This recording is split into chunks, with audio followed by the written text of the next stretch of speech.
Ẹ kú ojúmọ́. Mo kí gbogbo ọmọ Yorùbá káàkiri gbogbo àgbáńlá ayé. Á rí tiwa ṣe nínú ayé o. Àní gbáyé mánéèjì, àní bọ́rọ̀ ayé wa dóríta kò yé mi mọ́. Orúkọ mi ni Lukman ọmọ Ayédáre, bàbá ọgbọ́n ọmọ ọ̀dọ̀ àgbà. Tẹ́nìkan bá ní bàbá ọgbọ́n ọmọ ọ̀dọ̀ àgbà ló ń tẹ́ àbá tí ìgbọ́ Lukman ọmọ Ayédáre kì í ṣèmi. Mo fẹ́ kẹ́ wá nǹkan kan fìdílé àbí kẹ́ fìdílé nǹkan. Mo fẹ́ kọ́ wa ní ọgbọ́n àtinúdá àwọn bàbá wa tí í ṣe tẹkinọ́lọ́jì Yorùbá tí wọ́n fi ń dènà àrùn ara.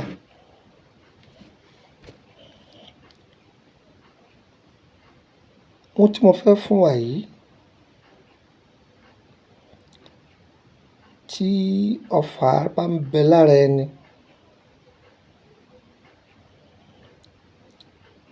bóyá ó ti sápamọ́, tí ẹ bá ń lò ó, ẹ dúpẹ́. Ì máa pa oró ọfà ni. Báwo la ti ṣe? Ó yẹ mú gègé yín. Ewé kan bẹ wọ́n ń pè ní ọ̀já ìkòkò. Igun gbọ̀rọ̀gbọ̀rọ̀ báyìí. Ọ̀já ìkòkò yìí, ẹ gun, ẹ gun, ẹ gun, ẹ gun. Ẹ bá wá gun tán, ẹ fún omi rẹ̀ síbí kan. Tẹ bá ti fún omi rẹ̀ síbí kan, álọ́ọ̀mù dúdú, álọ́ọ̀mù dúdú yìí, ẹ lọ̀ ọ́. Ọ̀dọ̀ àwọn tí bá ń ta àjọgbá, àwọn ni wọ́n máa ta álọ́ọ̀mù dúdú. Àwọn eléwé ọmọ náà sì ta álọ́ọ̀mù dúdú. Tẹ bá ti wá lọ̀ ọ́, ẹ dà á sínú omi ọ̀já ìkòkò tẹ gún tó wà nílẹ̀. Ọsàn wẹ́wẹ́. Ṣé rí ọsàn wẹ́wẹ́ yìí bí Ọlọ́run kú iṣẹ́ sí rèé o. Ẹ là méjì méjì, ó ṣòro ó jó o. Ó ṣòro. Ẹ kò dà sí agbada. Ẹ gbọ́. Ẹ kò dà sínú agbada. Pẹ̀lú odidi ataare kan. Ẹ gbọ́. Pẹ̀lú odidi kí ni mo pè é? Ataare kan. Ìbá jẹ́ pàǹgbá akọ, ìbá jẹ́ pàǹgbá abo. Bẹ́ẹ̀ sì rí ti méjèèjì. Kí ni wọ́n ń pè ní pàǹgbá? Pẹ́pẹ́yẹ ní jẹ́bẹ́. Tẹ bá rí ti gbogbo nǹkan nú akọ, ẹ kó sínú agbada ẹ. Ẹ bá rí gbogbo nǹkan nú tabo, ẹ kó òun náà sí. Ẹ jó gbogbo ẹ̀. Tẹ bá wá jó tán, ẹ dà á sínú ìtọ̀ ràkúnmí. Ṣé rí jíjó tẹ jó yẹn, òun lẹ́ẹ̀kọ́ dà sínú ìtọ̀ ràkúnmí. Ewé ọ̀já ìkòkò tẹ lọ álọ́ọ̀mù dúdú sí nínú, ẹ ṣẹ̀ wá dà òun náà sí. Ẹ wá mìnànjé rẹ̀ bí àṣà àwọn Faransé. Ẹ mix ẹ̀, ẹ shake ẹ̀ dáadáa. Ẹ má jẹ́ ìdí rẹ̀ ó kanlẹ̀. Ẹ tọ́jú ẹ̀ pamọ́. Wọ́n bá lẹ́nìkan jẹ nǹkan, nǹkan náà kò yé èèyàn. Ẹni kan lanu kó tó, ẹ kan sí lẹ́nu, ẹni kó gbé mì. Yóò yà, yóò bì. Bẹ́ẹ̀ ni mo sọ fún ọ. Ṣé bàbá tó bí mi ni? tàbí tí nǹkan kan bá ń ṣèyàn tí wọn ò mójútó ẹ̀ bá ti kọ́kọ́ gba sára wọ́n fẹ́ ṣiṣẹ́ gbára ògùn ilẹ̀ tútù ṣùgbọ́n kì í ṣoògùn ilẹ̀ tútù o àpòrò ọ̀fà ara leléyìí èèyàn ó dúpẹ́ tẹ́ bá ti wá lò fún yẹn tí ń lọ bí wákàtí kan ẹni wọ́n bá po ògì gbígbóná ẹni kó mú lé lórí ara rẹ̀ ó wálẹ̀ yóò sì sùn ọ̀gá ò rí i pé rọ̀tìrọ̀tì ara òun ò kúrò. Nọ́mbà wo lẹ lè fi bá mi sọ̀rọ̀ ìwọ tó fẹ́ bá mi sọ̀rọ̀ yóò jẹ́ ìwọ tó fẹ́ bẹ̀ mí níṣẹ́ tàbí ìwọ tó fẹ́ join private group àbí ìwọ tó fẹ́ béèrè nípa ìrìn àjò ayé rẹ̀ ọ̀tán.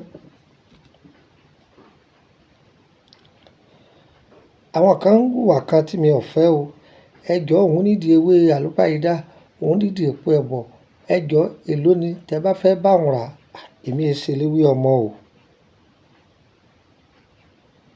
èmi kì í ṣe eléwé ọmọ ọ̀dọ̀ àwọn eléwé ọmọ ni ẹ lọ àwọn ni ó tà fún yín.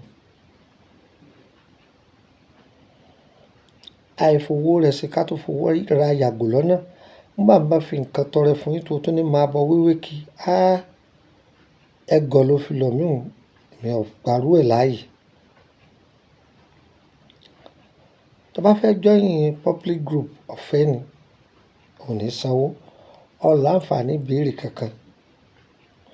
Tó bá join private 10,000 tí í ṣe 10,000 sefa sẹ́mi àbí àdìmí sẹ́mi ní tẹ́lẹ̀ ó tó di dìmí ẹ̀ ń gbọ́ mi. Àbá wá wọnú private ọ̀hún tá má béèrè ògùn ìbọn o má béèrè òrùka o má béèrè olúgbòhùn o ṣùgbọ́n nǹkan àrùn ara ìtọ́jú ara Ọlọ́run lọ́ba tọ́mọ̀ ẹ̀dá kan mọ kankan níbi àkàrà pọ́n nǹkan bá jẹ̀kọ́ dé ibi ọ̀la pèrè ọ gbádùn mi ń bẹ̀. Owó tó ọba ti lágbára kọ san ó ya aṣẹnu rẹ̀ kẹ́mú kó jókòó rẹ̀ ẹ gbọ́ pàápàá jùlọ ẹ̀yin tẹ́ wà lórílẹ̀‐èdè Benin Burkina Niger bẹ́ẹ̀ bẹ́ẹ̀ lọ Ghana ọṣẹ àpòrò ọ̀fà òyìnbó àtúndé ó wà lórílẹ̀‐èdè Benin 20,000 sefa ni tí í ṣe fẹ́ẹ̀mì àmọ́ tó bá ra méjì wọ́n gba transmi lọ́wọ́ rẹ̀ wọ́n gba 30,000 sefa lọ́wọ́ rẹ̀ àǹfààní tó wà fẹ́ni tó bá ra méjì nìyẹn ṣùgbọ́n tó bá ra ẹyọ kan fẹ́ẹ̀mì ni tó bá pè mí ń ju ibi tó ti rà ẹ̀yìn ọjà Adégàkàn ní Kútọ́nù ibẹ̀ ní ọ̀dọ̀ mi bí Túndé ti ń ta mọ́tò bí ẹ̀yìn ọjà Adégàkàn ibẹ̀ ní ọ̀dọ̀ mi tó bá ti fẹ́ rárú àwọn kan báyìí ń tọ́ka ẹni tí ó tà fún ọ èmi gan lágbára Ọlọ́run màá wọ orílẹ̀-èdè Benin láìpẹ́ ọjọ́ èmi kì í dájọ́ àmọ́ tẹ́ bá ti pe nọ́mbà Nàìjíríà mi tí ọ̀lọ́kẹ́ ti mọ̀ pé mi ò sí Nàìjíríà nìyẹn ṣùgbọ́n gbogbo ẹ̀yin tẹ́ níṣẹ́ lọ́dọ̀ ẹ ṣe báyìí gbogbo sẹ́yìn ẹ ti gbà kó tó di Wednesday tí ń bọ̀ ẹni tó wà lókè òkun ni ẹni tó wà nísàlẹ̀ ọ̀sà ni gbogbo yín pátá kálukú ti gbà ṣe kálukú gbà ẹ lèmi náà wá free n tó máa lọ travel mi tí mò ń lọ ẹ̀yà mú gègé yín ẹ̀kọ́ nọ́mbà yìí lẹ̀ +23480 3298 3298 +23480 3298 3298 nọ́mbà tí mo pè yìí òun ni WhatsApp mi òun sì ní hotline mi gbà kan sí +23481 33 155 111 +23481 33 155 111 nọ́mbà méjèèjì ẹ̀mú ọdọ́